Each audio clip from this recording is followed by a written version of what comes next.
Hello दोस्तों, हम लोग पिछले वीडियो में ये देखे थे कि नंबर सिस्टम्स क्या होती हैं, नंबर्स कितने प्रकार की होती हैं, रियल नंबर्स क्या होता है और इमेजिनरी नंबर्स क्या होता है। उसमें से हमने कुछ नंबर्स को पढ़ा भी था और हम इस पार्ट में अब ये पढ़ेंगे कि नंबर सिस्टम के कुछ बचे हुए जो शेष थे वो हम लोग पढ़ते हैं। देखिए, नंबर सिस्टम जो है कि नंबर सिस्टम में हम लोग को पढ़ना था डेसिमल्स नंबर क्या होते हैं, प्राइम नंबर क्या होता है, कंपोजिट नंबर क्या होता है, ट्विन प्राइम नंबर क्या होता है और को प्राइम नंबर क्या होता है और परफेक्ट नंबर क्या होता है। ये सभी नंबर्स हमें पढ़ना है। ठीक है, चलिए पहला पढ़ते हैं डेसिमल नंबर। क्या पढ़ेंगे? Decimal number. पहला पढ़ते हैं डेसिमल नंबर। ठीक है, यानी दशमलव संख्या। डेसिमल नंबर को क्या बोलते हैं? दशमलव संख्या, यानी दशमलव की संख्या, यानी वह संख्या जो दशमलव के बाद तक भी लिखी जाती है वो सभी संख्या क्या कहलाती है? दशमलव संख्या। क्या कहलाती है? दशमलव संख्या। ठीक है, यानी वह संख्या जो दशमलव तक लिखी जाती है या दशमलव के बाद भी लिखी जाती है उन सभी संख्याओं को क्या कहते हैं?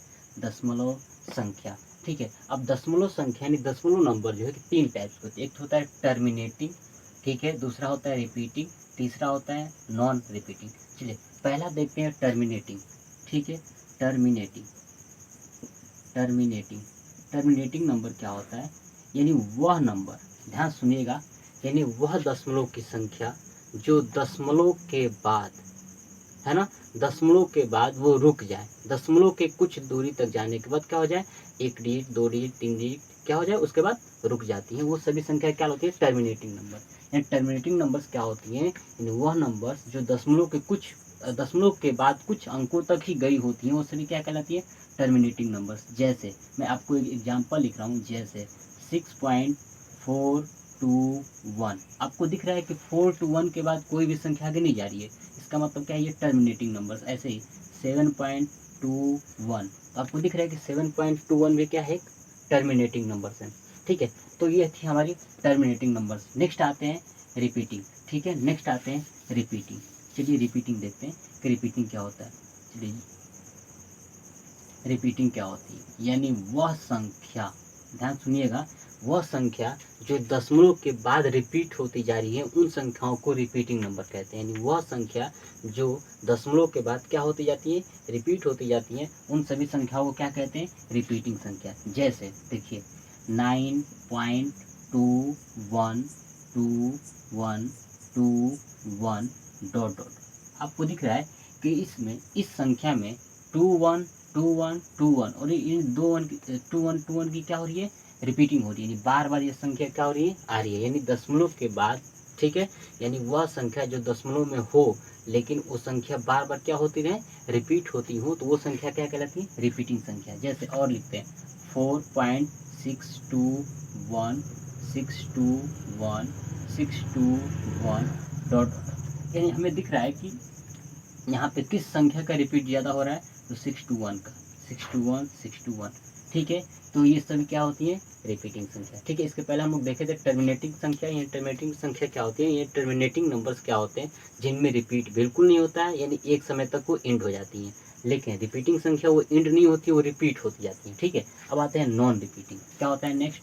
Non repeating. नॉन रिपीटिंग, ठीक है, आते हैं देखते हैं नॉन रिपीटिंग संख्या क्या होती है। यानी वह संख्या जो बिल्कुल रिपीट नहीं होती है वो नॉन रिपीटिंग कहलाती है। वो रिपीट होती ही नहीं है लेकिन वो संख्या बहुत ज़्यादा बढ़ती जाती है। जैसे 6.4213215 डॉट डॉट।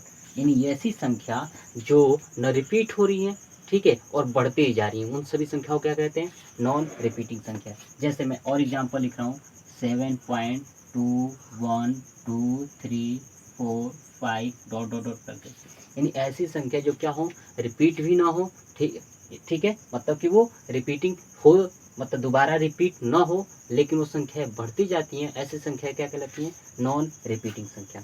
तो अभी आप लोगों ने देखा कि डेसिमल नंबर क्या होते हैं, टर्मिनेटिंग क्या होता है, रिपीटिंग क्या होता है और नॉन रिपीटिंग क्या होता है। ठीक है, ये हम लोग तीनों पढ़ चुके हैं। अब आते हैं इनमें से बेसिक कॉन्सेप्ट क्या सीखते हैं। देखिए, अब आप इसको स्टार पॉइंट करके नोट कर लीजिएगा। क्या नोट करना है? देखिए कि स्टार पॉइंट नोट करके ना ये नोट करना है कि टर्मिनेटिंग, ठीक है, टर्मिनेटिंग, टर्मिनेटिंग और रिपीटिंग, टर्मिनेटिंग्स और रिपीटिंग्स नंबर क्या कहलाती है? तो ये परिमेय संख्या। ये कौन सी संख्या है? तो परिमेय संख्या है। आपको यही याद रखना है कि टर्मिनेटिंग और रिपीटिंग संख्या क्या होती है? तो एक रेशनल नंबर होती है यानी परिमेय संख्या होती है। क्या होती है? रेशनल नंबर यानी परिमेय संख्या होती है। Next, non repeating, non repeating, non repeating. जो नॉन रिपीटिंग संख्याएं होती हैं वो क्या होता है? अपरिमेय होता है। ये भी ध्यान रखना है कि रिपीटिंग संख्या क्या होती है? रिपीटिंग और टर्मिनेटिंग ये संख्याएं परिमेय होती हैं, और जो नॉन रिपीटिंग संख्या होती हैं वो अपरिमेय होता है। क्योंकि ये बहुत बार यूपीटेट में एग्जाम में पूछ चुका है। दशमलव की संख्या 4 लिख के देता है और कहता है कि इनमें से कौन सी परिमेय है और कौन सी अपरिमेय है। तो हमें यहाँ पे पहचान में आ जाएगा कि जो संख्या जो नॉन रिपीटिंग है वो क्या है? अपरिमेय है, और जो रिपीटिंग भी हो और टर्मिनेटिंग भी हो वो सभी क्या होती है? परिमेय संख्या होती है। ठीक है, चलिए नेक्स्ट पॉइंट ये ध्यान रखना है कि जो टर्मिनेटिंग, ठीक है, टर्मिनेटिंग, जो टर्मिनेटिंग संख्या है वो संख्या क्या कहलाती है? कि शांत कहलाती है, यानी शांत दशमलव। ठीक है, क्या कहलाती है? शांत दशमलव। यानी ये भी बहुत बार एग्जाम में पूछा है कि शांत दशमलव क्या है। तो अगर जो भी संख्या टर्मिनेटिंग वाली होंगी वो सभी क्या होती हैं? शांत होती हैं। लेकिन आप ध्यान रखिएगा कि जो रिपीटिंग संख्या होती हैं और नॉन रिपीटिंग संख्या होती है, ठीक है, जो नॉन रिपीटिंग होती है ये संख्या होती है अशांत, अशांत दशमलव। ठीक है, दशमलव। अब आते हैं कि अशांत दशमलव क्या होता है, शांत दशमलव क्या होता है। देखिए, वह संख्या जो दशमलव में हो लेकिन कुछ दूर जाने के बाद यानी कुछ अंकों के बाद वो ऑफ हो जाती है, यानी उसका दशमलव बढ़ता नहीं है, वो संख्या शांत दशमलव कहलाती है। लेकिन अशांत दशमलव क्या होता है? वो रिपीट होती ही जाती है। वो क्या होती जाती है? रिपीट होती जाती है। वो सभी संख्या क्या होती है? अशांत दशमलव। रुकने का नाम ही नहीं लेती है, वो क्या कहलाती है? अशांत दशमलव। चलिए अब आते हैं, नेक्स्ट पढ़ते हैं प्राइम नंबर। नेक्स्ट पढ़ते हैं प्राइम नंबर। चलिए देखिए, नेक्स्ट पढ़ते हैं प्राइम नंबर। चलिए देखिए, नेक्स्ट पढ़ते हैं प्राइम नंबर। ठीक है, प्राइम नंबर यानी अभाज्य संख्या। क्या बोलते हैं इसको? अभाज्य संख्या। यानी प्राइम नंबर का मतलब क्या होता है? अभाज्य संख्या। देखिए, अभाज्य संख्या क्या होती है? यानी वह संख्या जो एक एवं स्वयं के अलावा किसी अन्य से न कटे। यानी वह संख्या जो एक व स्वयं, ठीक है, एक व स्वयं के अलावा अन्य से न कटे। यानी वह संख्या जो एक और स्वयं के अलावा किसी अन्य संख्या से नहीं कटती है वो सभी क्या कहलाती है? अभाज्य संख्या कहलाती है। दूसरा पॉइंट से, ठीक है, दूसरा पॉइंट ये कि वह संख्या जिनका गुणनखंड, वह संख्या जिनका गुणनखंड केवल 2 अंक ही होता है, यानी 2 अंक ही होता है, वो क्या कहलाती है? अभाज्य संख्या कहलाती है। यानी कोई भी संख्या होगा अगर उसका गुणनखंड 2 से ज्यादा नहीं हो रहा है तो संख्या कौन सी है? अभाज्य संख्या। जैसे देखिए, जैसे, ठीक है, 2, 3, 5, 7, 9, 13, 17, 19, ऐसे करते करते अगर जाए तो बहुत सारी संख्याएं हो सकती हैं। तो ये सभी क्या है? अभाज्य संख्या है। देखिए, अब अभाज्य संख्या, अब आप देखेंगे कि इसका गुणनखंड 2 अंक तक ही होगा। कैसे होगा? देखिए, अगर हम इस 2 का गुणनखंड निकालते हैं तो क्या 1 और 2 होगा? ठीक है, क्या ये ऐसा लगता है कि 2 और किसी संख्या से कट सकती है? बिल्कुल नहीं, 1 से कटेगी या तो 2 से कटेगी। ठीक है, तो इसलिए इसकी 2 डिजिट बनी, तो ये 2 अंक गुणनखंड निकालने पे 2 ही बनेगा। चलिए देखिए 3 का देखते हैं। 3 किसका? 1 और 3 से कटेगा, इसके अलावा और किसी संख्या से कटेगा? बिल्कुल नहीं। तो ये सभी क्या है? अभाज्य संख्या है। चलिए अब आपसे यहाँ से क्वेश्चन पूछा जाता है कि सबसे छोटी अभाज्य संख्या। अब ध्यान सुनिए, पूछा जाएगा सबसे छोटी अभाज्य संख्या, तो आपका आंसर होगा 2। सबसे छोटी अभाज्य संख्या क्या होती है? तो 2 होता है। अगर यहीं से क्वेश्चन ये पूछा जाए कि सबसे छोटी सम अभाज्य संख्या, यानी सबसे छोटी सम अभाज्य संख्या, तो वो भी आपका आंसर होगा 2। यानी सबसे छोटी अभाज्य संख्या क्या होती है, तो 2 होता है, और सबसे छोटी सम अभाज्य संख्या क्या होती है, 2 होता है। लेकिन अगर ये पूछा जाए कि सबसे सबसे छोटी विषम, ठीक है, विषम अभाज्य संख्या, विषम अभाज्य संख्या, तो आपका आंसर होगा 3। यानी सबसे छोटी विषम अभाज्य संख्या की बात करेगा तो आप ध्यान रखिएगा 3 होता है, और सबसे छोटी सम संख्या क्या होती है, ठीक है, सबसे छोटी सम अभाज्य संख्या होती है 2, और सबसे छोटी अभाज्य संख्या भी है 2। अब आपसे ये पूछा जाता है कि कौन सा ऐसा अभाज्य संख्या है जो सम और, ठीक है, कौन सी ऐसी अभाज्य संख्या है जो सम है, तो वो है आपका 2। यानी सम अभाज्य संख्या क्या है, 2 है। चलिए अब नेक्स्ट क्वेश्चन पूछा जाता है कि 1 से 50 के बीच में कितने अभाज्य संख्या हैं, 1 से 50 के बीच में कितने अभाज्य संख्या है, तो आप ध्यान रखिएगा कि 1 से 50 के बीच में टोटल 15 अभाज्य संख्या है। कितनी है, तो 15 है। 1 से, ठीक है, 1 से 50 के बीच में कितनी अभाज्य संख्या है, तो टोटल 15 है। ठीक है, नेक्स्ट यहाँ से पूछा जाता है कि 50 से 100, 50 से 100 के बीच कितनी अभाज्य संख्या है, तो आप ध्यान रखिएगा ये है 10।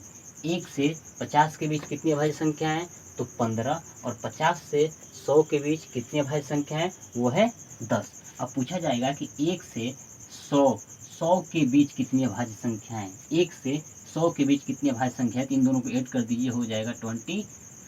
यानी 1 से 100 तक अभाज्य संख्या कितनी है, तो 25। नेक्स्ट क्वेश्चन ये पूछा जाता है 1 से 200 तक, 200 तक अभाज्य संख्या कितनी है, तो ध्यान रखिएगा 46। कितनी है, तो 46। 1 से लेकर 200 के बीच में कितनी अभाज्य संख्या है, तो 46। चलिए एक क्वेश्चन मैं आपको बताता हूँ, ये रेलवे में पूछा गया था कि रेलवे में पूछा गया था, क्या पूछा गया था, चलिए मैं इसको हटाता हूँ और यहीं पे लिखता हूँ। रेलवे में क्वेश्चन ये पूछा गया था अभाज्य संख्या से कि प्रथम 200 विषम, ठीक है, प्रथम 200 विषम संख्याओं, ठीक है, संख्याओं में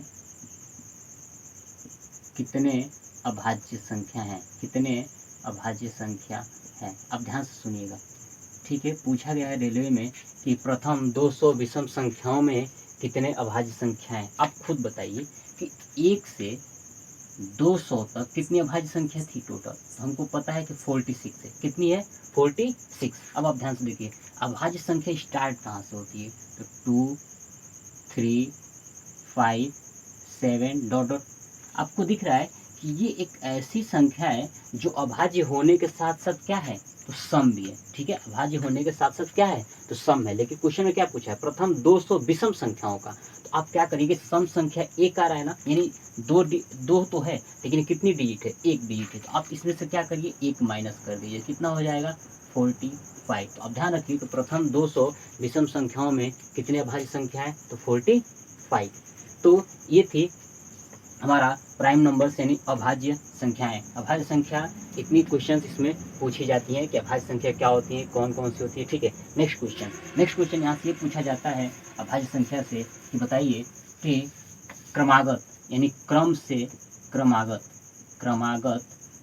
से, है ना, क्रमागत आने वाली अभाज्य संख्या,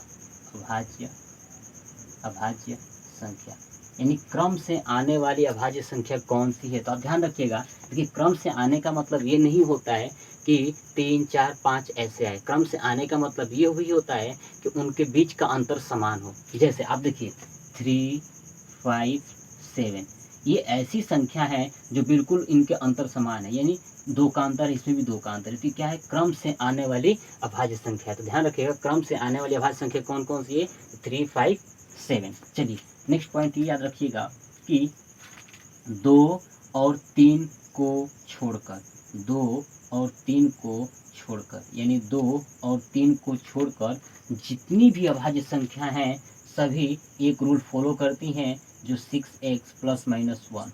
ठीक है, ये रूल फॉलो कर देंगी।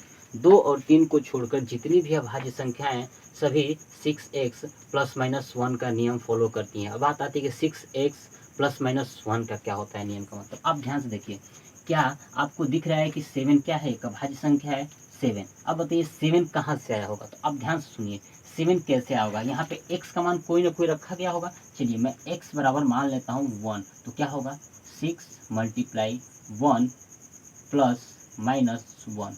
ठीक है, अब आप देखिए प्लस माइनस 1 यानी 6 1 जा 6, और 6 में अगर यहाँ पे दो कंडीशन बनेगा, एक तो 6 प्लस 1 बनेगा और दूसरा कंडीशन क्या होगा 6 माइनस 1। चलिए ये क्या होगा 5 और ये क्या हो जाएगा 7।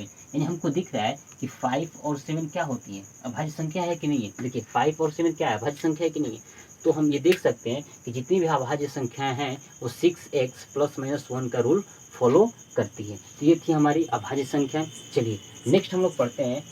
ठीक है, नेक्स्ट पढ़ते हैं कंपोजिट नंबर यानी भाज्य संख्या। ठीक है, नेक्स्ट पढ़ते हैं कंपोजिट नंबर यानी भाज्य संख्या। चलिए देखिए भाज्य संख्या क्या होती है, देखिए कंपोजिट नंबर। ठीक है, नेक्स्ट पढ़ते हैं कंपोजिट नंबर। ठीक है, कंपोजिट नंबर। ठीक है, यानी भाज्य संख्या। देखिए वह संख्या, भाज्य संख्या क्या होती है, आप सिंपल सोचिए भाज्य संख्या क्या है, यानी वह संख्या जो अभाज्य नहीं है ना, वह संख्या जो अभाज्य नहीं है वो सभी क्या होती है, भाज्य संख्या होती है। यानी जो अभाज्य संख्या, वो जो संख्या अभाज्य नहीं है वो सभी क्या है, भाज्य है। चलिए भाज्य का मतलब होता है कि जिसका गुणनखंड, ध्यान सुनिए, जिसका गुणनखंड, गुणनखंड जो है 2 से अधिक हो, जिसका गुणनखंड क्या हो, तो 2 से अधिक हो। यानी वह संख्या जिसका गुणनखंड जो है कि 2 से अधिक होता है, वो सभी संख्याएं क्या होती हैं, तो भाज्य संख्याएं कहलाती हैं। चलिए देखिए भाज्य संख्या स्टार्ट होती है 4 6। ठीक है, 4 6 8 9 10 डॉट डॉट। अब देखेंगे इन जो सभी जितनी भी संख्याएं हैं, इन सभी संख्याओं का गुणनखंड 2 से अधिक ही होगा। जैसे मैं आपको एग्जांपल लेता हूँ 4 का, बताइए किससे कटेगा, एक तो 1 से कटेगा, फिर 2 से कटेगा, फिर 4 से कटेगा। देखिए 3 डिजिट हो गया ना, तो ये हमको दिख रहा है कि ये जो है कि 4 6 8 9 ये सभी संख्याएं क्या है, भाज्य संख्याएं, यानी इसका 2 से अधिक गुणनखंड हो रहे हैं। चलिए तो अब आपसे क्वेश्चन यहाँ से पूछा जाता है कि सबसे छोटी, सबसे छोटी भाज्य संख्या कौन सी है। तो आप ध्यान रखिएगा सबसे छोटी भाज्य संख्या वो है आपका 4, यानी सबसे छोटी भाज्य संख्या क्या है, तो 4। ठीक है, ध्यान रखिएगा सबसे छोटी भाज्य संख्या क्या है, 4। चलिए यहाँ से भाज्य संख्या से ये क्वेश्चन पूछे जाते हैं, और हम अब पढ़ते हैं, नेक्स्ट पढ़ते हैं ट्विन प्राइम नंबर यानी जुड़वा अभाज्य संख्या। चलिए नेक्स्ट पढ़ते हैं ट्विन प्राइम नंबर यानी जुड़वा अभाज्य संख्या। Twin prime number, twin prime number. ठीक है, यानी जुड़वा, ठीक है, जुड़वा अभाज्य संख्या। ठीक है, ध्यान रखिएगा ट्विन प्राइम नंबर का मतलब क्या होता है, जुड़वा अभाज्य संख्या। अब बात आती है कि जुड़वा अभाज्य संख्या क्या होती है, यानी ट्विन प्राइम नंबर्स क्या होते हैं। ठीक है, देखिए ऐसी संख्या, यानी ऐसी अभाज्य संख्या, ऐसी अभाज्य संख्या जिनका अंतर दो होती हैं। ठीक है, ऐसी अभाज्य संख्या जिनका अंतर 2 होता है, वो सभी संख्याएं ट्विन प्राइम नंबर कहलाती है, यानी जुड़वा अभाज्य संख्या कहलाती हैं। ऐसी अभाज्य संख्या जिनका अंतर क्या होता है, 2 होता है, वो सभी क्या होती है, ट्विन प्राइम नंबर यानी जुड़वा अभाज्य संख्या कहलाती हैं। जैसे मैं आपके सामने लिख रहा हूँ 3 और 5, ये क्या है, तो जुड़वा अभाज्य संख्या। देखिए इसका अंतर कितना है, तो 2 का अंतर है। चलिए नेक्स्ट है 11, ठीक है, और 13, 11 और 13 ये भी क्या है, तो जुड़वा अभाज्य संख्या। बहुत बार एग्जाम में क्वेश्चन दे देता है और पूछ देता है कि इनमें से कौन सी संख्या जुड़वा अभाज्य संख्या है। तो आप ऐसे ध्यान रखिएगा कि ऐसी अभाज्य संख्या जिनका अंतर 2 होता है। ठीक है, तो आपको आंसर तो देगा, चारों का चारों विकल्प रहेगा, उसमें 2 का अंतर रहेगा, लेकिन आपको पहचानना है कि अभाज्य संख्या क्या है। मैं नेक्स्ट पार्ट में बताऊंगा, नेक्स्ट वीडियो में बताऊंगा कि अभाज्य संख्या पहचानें कैसे, यानी अचानक से आपको मिल जाए कि इनमें से बताइए कौन सी संख्या अभाज्य संख्या है, तो हम कैसे पहचानेंगे कि अभाज्य संख्या है कि नहीं है। चलिए देखिए ये हो गया हमारा जुड़वा अभाज्य संख्या। जैसे मैं और लेता हूँ 29 और 31। ठीक है, ये भी क्या है, तो ट्विन प्राइम नंबर यानी जुड़वा अभाज्य संख्या। चलिए ये हमारा हो गया ट्विन प्राइम नंबर्स हो गया। अब आते हैं को प्राइम नंबर यानी सह अभाज्य संख्या, को प्राइम नंबर यानी सह अभाज्य संख्या। चलिए देखिए, को प्राइम नंबर यानी सहभाज्य संख्या, को प्राइम नंबर यानी सह अभाज्य अभाज्य संख्या यानी को प्राइम नंबर यानी सह अभाज्य संख्या। देखिए, सह अभाज्य संख्या क्या होती है कि वह संख्या जिसका HCF 1 होता है, वह अभाज्य संख्या जिसका HCF 1 होता है, वो सभी संख्याएं सह अभाज्य संख्या कहलाती हैं। यानी वह को प्राइम नंबर्स जिसका HCF क्या होता है, 1 होता है। अब HCF क्या है, तो highest common factor, highest common factor यानी हाईएस्ट कॉमन फैक्टर जिसका क्या हो, 1 हो, वो सभी संख्याएं क्या कहलाती हैं, सह अभाज्य संख्या कहलाती है, यानी को प्राइम नंबर्स कहलाते हैं। यानी अब आइए चलिए आपको दिखाते हैं कि को प्राइम्स नंबर क्या क्या होते हैं, कैसे होता है। ठीक है, यानी कौन कौन सी संख्या हो सकती है को प्राइम्स में जिसका HCF 1 होता है, और वो संख्या क्या होती है, अभाज्य भी होती हैं। जैसे आपके सामने मैं लिख रहा हूँ 17 और 21।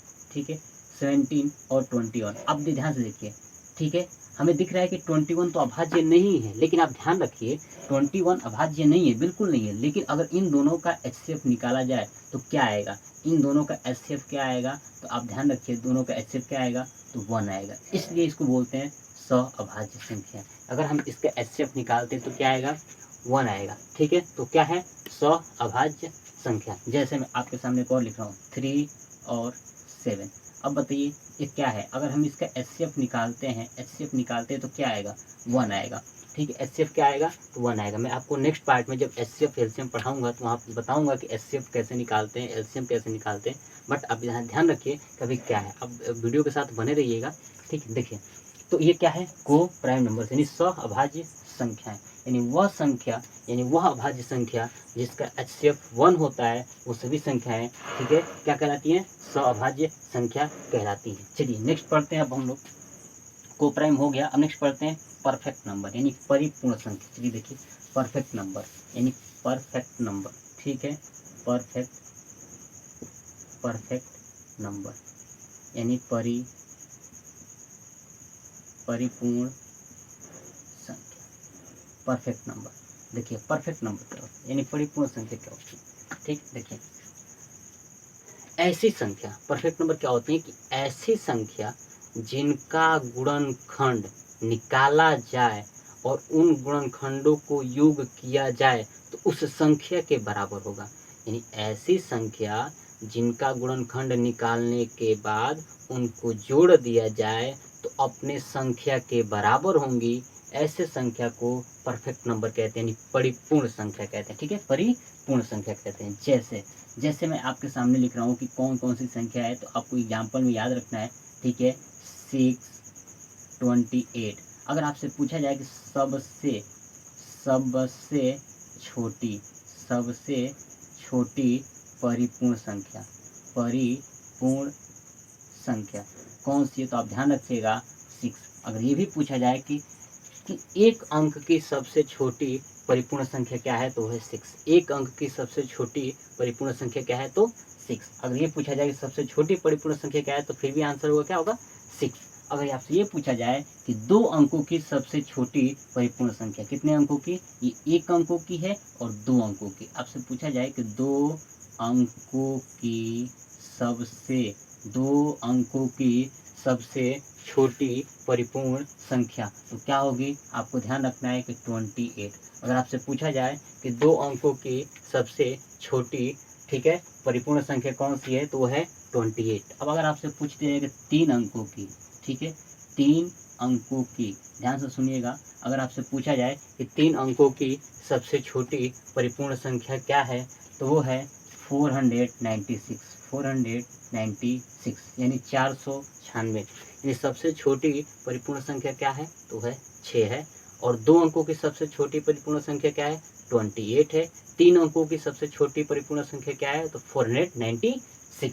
चलिए देखते हैं कि इसका मतलब क्या था, परिपूर्ण संख्या क्या था। यानी किसी भी संख्या का गुणनखंड निकाला जाए तो उन गुणनखंडों का योग उस संख्या के बराबर होता है, वो सभी क्या होती है, परफेक्ट नंबर होता है। चलिए देखते हैं 6 को। चलिए 6 का गुणनखंड निकालिए। चलिए देखिए 1 होगा, 2 होगा और 3 होगा। अगर हम इनको ऐड करें तो क्या आएगा, 6 आएगा। इसका मतलब क्या है, 6 परिपूर्ण संख्या। चलिए ऐसे लेते हैं एक और 28 का। 28 को देखिए 1 होगा, 2 होगा, 4 होगा, 7 और 40। देखिए आप करके, क्या इसका ये गुणनखंड होगा, 1 2 4 7 14। अब आप इसको ऐड करिए तो कितना होगा, ठीक है, 7 3 10 10 24 और 4 28। ऐड कर लीजिए 28। यानी हमको आप ये सीख चुके हैं कि नंबर्स क्या होते हैं और नंबर्स कितने टाइप्स की होती है। ये नंबर्स हम लोग जो पढ़ चुके हैं, ये पूरी नंबर्स कंप्लीट हो चुकी है। इसके बाद हम नेक्स्ट वीडियो में आपको ये बताएंगे कि डिवाइड का रूल्स क्या है, यानी विभाज्यता का नियम क्या है, विभाज्यता के नियम से क्वेश्चन पूछे कैसे जाते हैं, कैसे कैसे क्वेश्चन आते हैं। मैं पहले बेसिक सा कॉन्सेप्ट बताऊंगा, फिर उसके बाद पूरे टॉपिक्स के क्वेश्चंस भी कराएंगे। ठीक है, तो आप देखिएगा और बताइएगा, कमेंट बॉक्स में ज़रूर बताइएगा कि आपको ये वीडियो कैसा लगा। ठीक है, और बताए हुए तरीके आपको याद हुए कि नहीं हुए। धन्यवाद।